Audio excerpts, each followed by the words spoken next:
as próprias causas da fibromialgia, né, podem também estar relacionadas aos fatores emocionais. A gente sabe, por exemplo, que uma das possíveis causas de fibromialgia seriam traumas, por exemplo, na infância, o próprio transtorno de estresse pós-traumático poderia precipitar isso. Então, a associação, por exemplo, entre pessoas que tiveram muitos traumas, como ficou evidente quando as pessoas voltam das guerras e a incidência de fibromialgia aumenta muito.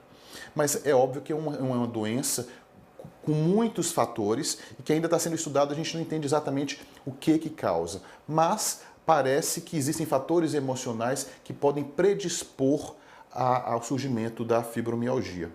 Por outro lado, uma vez já instalada a fibromialgia, independente da sua causa, os fatores emocionais podem surgir como um fator de piora, a pessoa acaba ficando deprimida e ansiosa, porque conviver com um quadro doloroso, intenso, persistente e meio que inesperado, né? Você não tem um padrão muito de quando a dor vai surgir, isso vai minando a autoestima e causando muita ansiedade nas pessoas.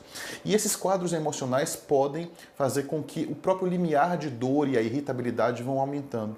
Então, é como a gente costuma dizer que um vai retroalimentando o outro. Então, quanto mais fibromialgia, mais dificuldades emocionais, depressão e ansiedade. E quanto mais depressão e ansiedade, mais a pessoa fica mais sensível à dor também, né? E mais irritada e o quadro vai piorando cada vez mais. A depressão e a ansiedade também fazem com que a pessoa foque muito na própria dor, no próprio corpo, e essa atenção seletiva, essa atenção focada vai retroalimentando, ou seja, vai alimentando mais ainda o quadro de fibromialgia. Então é uma via de mão dupla. É difícil a gente ver alguém com um quadro de fibromialgia importante que não tenha desenvolvido um quadro emocional, de depressão, de ansiedade, e esse quadro emocional vai piorar cada vez mais a fibromialgia. Existem vários tratamentos, né, tanto medicamentosos como tratamentos alternativos. E cuidar da parte emocional, né?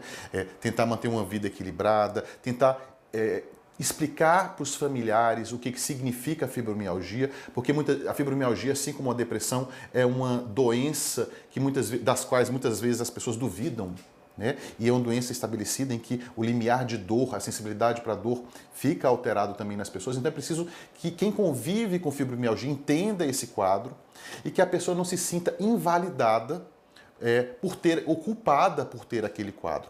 Né? Então, a família está bem informada sobre isso, você tem um suporte emocional para lidar com uma doença que é tão difícil, porque você imagina lidar com um quadro doloroso que não avisa quando vai piorar, né?